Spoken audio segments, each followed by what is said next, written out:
It's that end of year season and feeling. So for most businesses, things slow down. But for business owners, things can get super stressful for us because we want to spend time with our loved ones. We want to relax, but it can be really difficult to get into that headspace when the looming year of business planning is in front of us.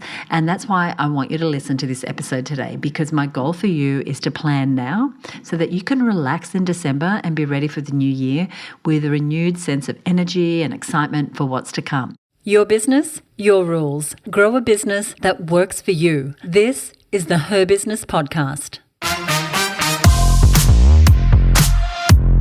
Hello, and welcome to the HerBusiness Podcast. I'm Susie Daphnis. I'm your host, and I'm the CEO at HerBusiness. And I can't believe I'm saying this right now, but we are almost done with 2025. I personally feel like the year just flew by. And we are now at the end of November, or at least that's where we are if you're listening to this episode around the time of its release. This episode, however, is absolutely applicable no matter what time of year it is that you're listening. We are right now about to enter a time where most people clock out for a few weeks. The holidays are coming. Maybe you have some travels that you're looking forward to. Perhaps you're having family come to town to spend some quality time. It's summer and kids are out of school in Australia and New Zealand. It's that end of year season and feeling. And for those of us in the southern hemisphere, it's warm and it's summer. So for most businesses, things slow down. But for business owners, things can get super stressful for us because we want to spend time with our loved ones. We want to relax, but it can be really difficult to get into that headspace when the looming year of business planning is in front of us. And that's why I want you to listen to this episode today, because my goal for you is to plan now so that you can relax in December and be ready for the new year with a renewed sense of energy and excitement for what's to come. So reflect now and know exactly what you want to create for yourself in 2026. And that's where I'd like to start our episode today, in this idea of reflection. And I think that we're naturally forward thinking as entrepreneurs and business owners. We like to get things done and then move right along to the next thing.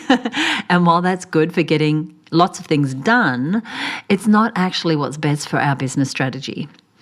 As we talk about reflection, I'm going to be revealing, curtains pulled back, what worked for me in 2025 and the things that totally didn't work. And I'm going to give you some steps that you can take to strategically reflect on your year. And I mean strategically reflect, because taking time for this reflection is a strategy. And too many business owners plow ahead without taking the pulse of their business. It's easy to look ahead and dream up extraordinary new campaigns and goals and visions, but it's a whole lot harder to take stock, look at the reality of this last year, and plan for the next year from a place of strategy. So let's start with a question. If you could assign one word or phrase to describe your 2025, what would it be? Now, for me, the word is alignment. This year, more than ever, I felt things finally clicking into place after a couple of years of feeling a little unsettled. And it wasn't because I worked harder this year. It was because I made more intentional choices. I said yes to the right things. I said no to things that didn't feel true to where I want to go, to my long game. That doesn't mean everything that happened this year was aligned in the sense of everything working perfectly. That definitely didn't happen. But I was aligned because my decisions lined up with my bigger vision. And even though business is a roller coaster every year in some way, I was still aligned with what I wanted, and that created a sense of calm for me. It created a sense of momentum. So what is your one word or phrase that represents this year, 2025? If you could encapsulate what 2025 felt like, what would that be? So take a minute and see what comes to mind. Usually the first thing that comes to mind to me tends to be the truest, but sometimes things pop up and you just have to filter them. So decide what that word is. And once you have your word, think about this next question. Regardless of what happened this year, what were your biggest unexpected wins for 2025? And I'm talking about the wins you didn't plan for, the things that simply felt right when you did them, or they came to you, and that had a great result, whether that was an emotional result or a money in the bank result or whatever it was. And I know you likely had many, but until we stop and reflect, we don't always see them. For me, one of the biggest wins this year was really landing some messaging that resonated deeply with the women business owners that I love to work with. We created a workshop called the Profitable Business Workshop, and it helped women who were struggling to make sense of their finances to get a clear picture of how to run their businesses if they want to meet their financial goals. I also ran a training session for women business owners on the brink of burnout. And let me tell you, I've never felt so deeply connected to these women. We were able to tackle some really hard-hitting topics, some really personal topics, and to peel back the layers of that burnout to really understand what was going on underneath, and more importantly, what they wanted to do about it. They were able to create this new path forward that doesn't feel hard or like pushing, something that felt like the right next step for them. And we were able to provide resources to women who'd been in business for decades who weren't sure whether they want to sell their business, they want to grow their business, or they want to just, shut it down, burn it down completely. That topic dominated many of my conversations, including those with women who came to our retreats this year. And I am, of course, proud that we were able to do that, but I was also surprised by it. I didn't enter 2025 thinking, this is going to be the thing that resonates. I actually just started by opening up about my own experiences, how I felt at the 10, 15, 20 year, now 30-year mark, sharing what I went through and how I got out of like the funky spots that didn't feel great. And the response from women was immediate. It was clear that they felt seen, they felt heard, they felt understood, and the connection between me and them was built. Totally unexpected for me. Another surprising win for me in 2025 is the fantastic growth that we've seen on social media this year, especially on Instagram. And I've never really considered social media as a place where I would have real, honest, impactful conversations with women business owners. Before this year, it seemed like a bit of a must-do and a little bit superficial to me. But this year I ended up showing up with much more intention and consistency on social media. And not for the sake of just posting more, but with clarity and intention about what I needed to say and who I needed to have hear that message. I even branched out into showing up on video more, which is not easy for me. But that consistency has had many unexpected results. Women reaching out to me privately is one of the things that's been like, whoa, okay, yes, reach out. I can help. And it's built trust and momentum in ways that have surprised me this year. And there are a couple of my unexpected wins as I look back on 2025. So I'd love for you to make the time to think about yours. Like, what are your unexpected wins this year? And the reason I'd like you to think about these unexpected wins is to highlight the demarcation of expectations. And what I mean by that is we don't always know how our campaigns, our launches, our plans are going to go.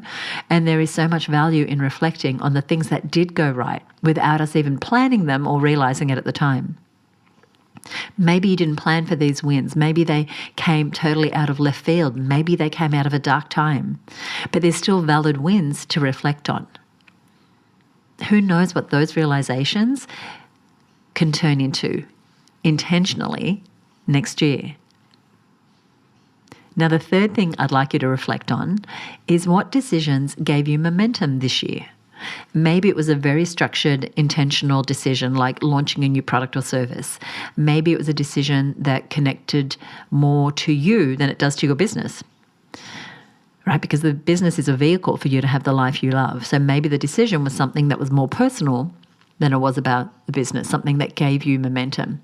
I know for me, I decided to put myself in the way of learning and growth through a new mastermind that I joined about this time last year. And it was an intentional decision that was a little bit out of my comfort zone because unlike the majority of programs I attended, this mastermind was not about marketing. It was not about business. Nobody was talking about their email list or their marketing funnels, their click-through rates, or their Facebook ads. It was about personal development. It was about me, not just the CEO version of me. I also made an intentional decision to let go of things that weren't working, even if they'd worked in the past. And I doubled down on the things that I knew were creating value, both for others, but also value for myself. I intentionally chose who I wanted to work closely with, and it's made a big difference. The right people have given me energy. They've helped me think bigger. They gave me space to do my best work, to express myself fully, not just parts of me.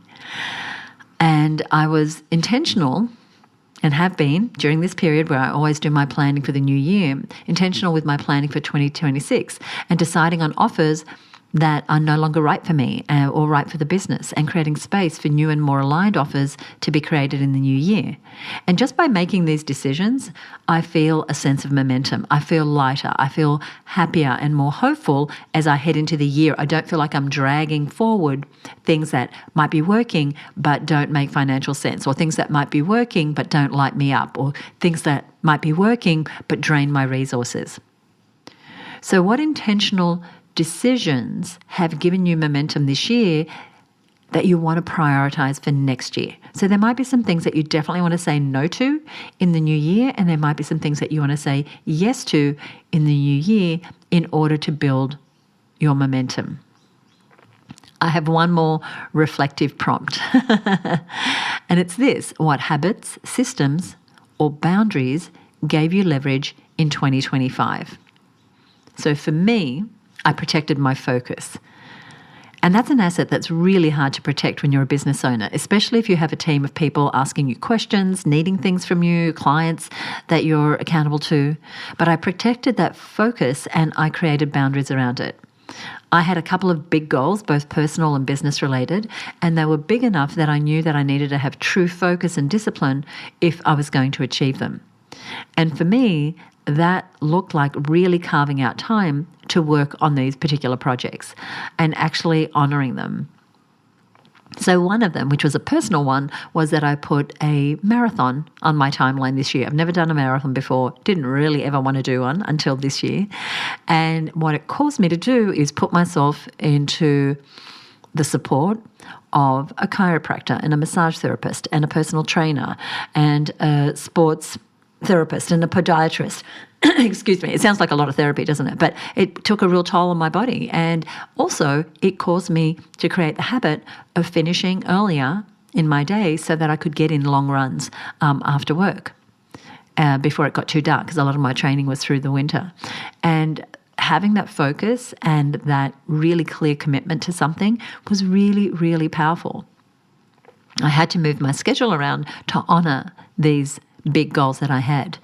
It also meant working closely with my team and having more in from them on the creation of what the business delivered. So I spent quite a bit of time overseas, which meant, we had regular briefings, long-term planning, quarterly get-togethers where we looked at the quarter coming up and who needed to do what and when, and outlining the big vision right from the beginning, but having the habit of regular catch-ups with the team to keep us on track. And the team rose to the occasion when I led them in that way.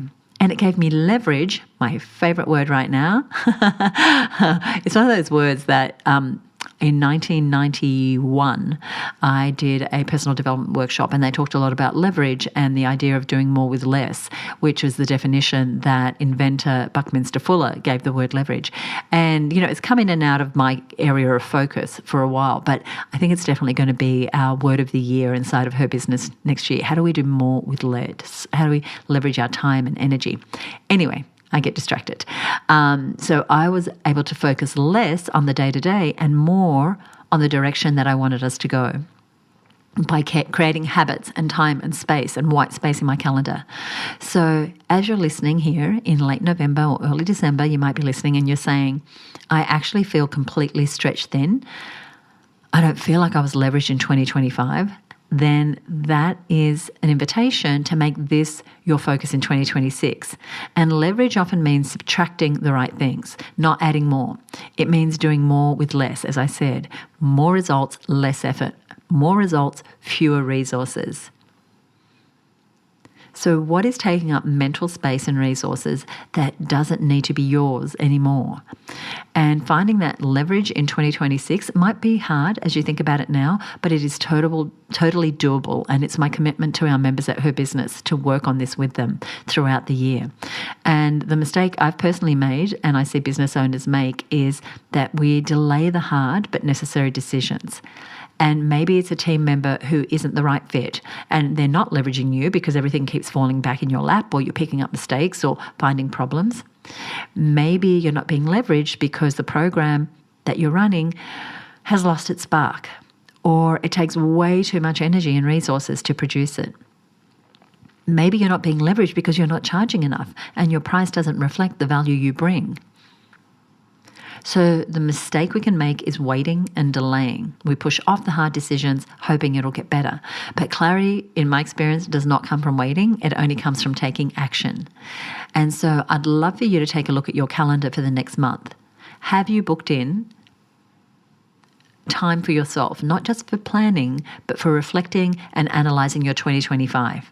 I encourage you to do this. It is time so well spent. And I wouldn't do it at my computer in my usual environment. I would take myself to the dining table. I would take myself to a cafe. I would just step away from the day-to-day and do that reflecting. What worked this year? What could have been better? What is my big picture vision for the next year? What is my big overarching goal? We call it the big kahuna at HerBusiness. And this is something I do for myself every year. I do it personally. I do it with our members. I do it with our team. And we build in this time to reflect, not just about the numbers, but how did we feel during the year? I analyse what drained me, what energised me, what I felt proud of, even if no one else saw it. And if you don't have that reflection time in your schedule, I encourage you to book it in. No distractions. Take the time to analyse everything. Your calendar, how full was it? Was it too full? Your financials, did you reach the profit and revenue goals you aimed for? If you did, what did you do that caused that? If you didn't, what might you have done that caused that? And what could you do differently? What were your wins? What were your challenges? What are you done with? I really want you to think about, what do you not want to take moving forward? Either because it doesn't work, or it does work but it doesn't light you up. And you meeting with yourself doesn't need to be fancy or structured. It just needs to be intentional. And that means intentionally putting time aside. It's giving yourself that gift of the pause that I often talk about, and to connect to your heart's desire. And you showing up fully for yourself. Not rushing decisions, not just plonking things on the calendar, but really having that bird's eye view. What do I intentionally want to create in the new year? So many of us end our year with wanting. No matter how much we accomplish, no matter how much we achieve, we believe there's always more. More we should have done, more hours we could have worked, more money we should have made. But I want you to put those shoulds aside. Less shoulds in 2026, more space. Less overscheduling, more time to think and create and be the CEO in your business. Less, what will it look like, me being productive, and more, what's going to move the needle, not just keep me busy. What's going to move the needle in my business and have me feel good about it? Time is precious. I'm not telling you anything you don't know with that.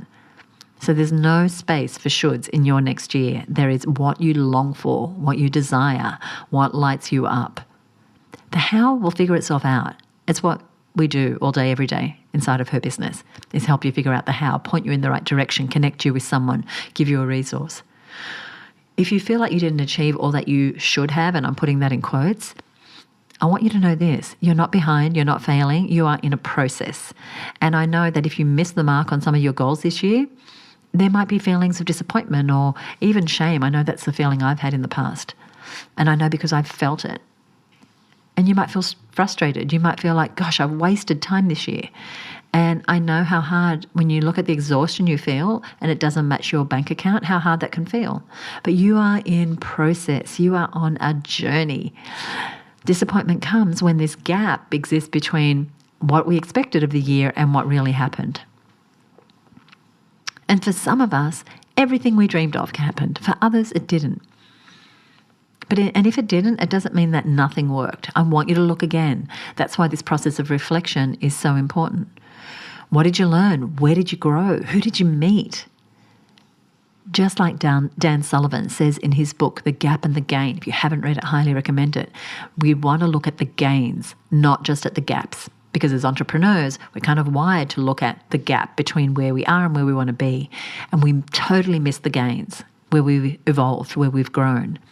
So use this idea of reflection to make your change in 2026. So not just making a plan, but actually making a change, creating a business that is more your business, your rules, as is the tagline for this show.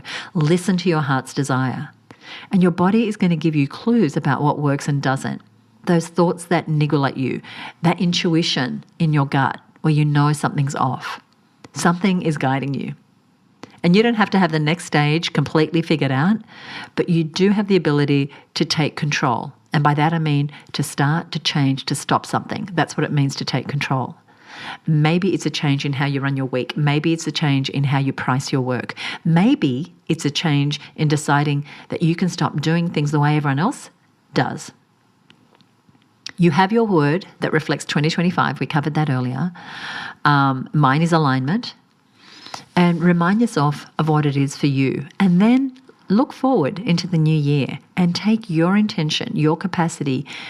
Take what it is you really want for your next year, putting any shoulds aside, and have a moment to think, what word will you enter 2026 with? What feels right for you? That word can guide you in your business next year. Mine, I'm 90% decided, is leverage. But there's also another word that's niggling, so I may cheat and have two. Leverage and simplicity. And so those two actually go together. I do want everything to feel lighter and cleaner and more easeful. That doesn't mean I want to do less, but it does mean that I want to work on the right things with the right people in a way that fuels me, in a way that's leveraged. So what do you want to feel more of next year? What is the feeling that you want to follow, that you want to have ever present? I would name it. I would remind yourself of it and follow it no matter what the external pressures are that come up next year. And be sure to surround yourself with people that help reflect that back to you. And I would love to know two things from you. The questions that I've asked today. What word reflects your 2025? What word or idea are you pursuing in 2026? Because while this is a great exercise to perform in your journal or just with yourself as you are listening to the show, there is power in telling others. And when we tell other people our goals and desires and our reflections, especially other women business owners who understand what this journey is like, we get something that we can't give ourselves, and that is accountability. Community is what gives us structure, and it's what holds us to our goals and celebrates us when we accomplish them, if we're in the right community. So I want to know your reflection word for 2025 and your intention word for 2026. You can either let me know in a review of this episode, or you can tag me on the HerBusiness social media accounts, or you can email me at podcast@herbusiness.com. So we are going to be having this conversation about 2025 and 2026 over on our social media accounts. You can follow us on Instagram at HerBusiness, or follow the Facebook page for HerBusiness. And of course, if you want to go deeper into your planning for next year, and you want to get the resources to support the implementation of your plans, that's the most important part, right? And feel the support of a community that lifts you, then I encourage you, if you're not yet part of the HerBusiness Network, to go ahead and join us. We have a fantastic calendar of events and member initiatives for next year, and support for you as you navigate every month, every week, every quarter. Entering HerBusiness is by application, so you can fill out an application at herbusinessnetwork.com. We get back to you within 72 hours about your acceptance into the network, and then we give you access to all the member perks and benefits. So that is what I want to say. Lots of things didn't work. Lots of things and intentions for a new year that is incredible for all of us. To close out, I want to give a shout out to one of our fabulous listeners. This is Justine Parsons. Now, she listened to episode 326, which I've had so much feedback about. The episode was called When You've Outgrown Your Business and How to Reignite Your Spark in Midlife. And Justine is the founder of a business called The Lever. She's based in New Zealand, and they embed a team structure into your business that makes your business self-managing. Doesn't that sound great? We'll put a link to her inside of our show notes. So Justine listened to this episode. She saw a post on LinkedIn, actually, in which I talked about a personal crisis that was my alarm bell to let me know without a doubt that I had outgrown my business. And she said, OMG, yes. And that crisis led to what we do now, and in doing so, help my younger self. I already listened to your podcast, Susie. We'll definitely be listening to this one. So I hope you enjoyed this episode, and thank you, Justine, for the shout out and commenting. So if you enjoyed this episode or any episode of the show, we would love it if you would leave us a rating or a review on Apple Podcasts, or you can shoot me a direct message on Instagram. You'll find us at HerBusiness on Instagram, or just like Justine, you can comment on a post if you see a post about this episode. we are going to put links to any of the resources that we've discussed here today and other episodes that I might have mentioned over on our website at herbusiness.com/336. You'll also find a summary of today's episode. Now, if you are new to the show, please subscribe wherever you are listening. We're on all the places, and join us for the next episode of Her Business. We have some great interviews coming up. We've got more inspiring stories and lessons from successful female entrepreneurs. I'll see you next week right here on the Her Business Podcast. Bye for now.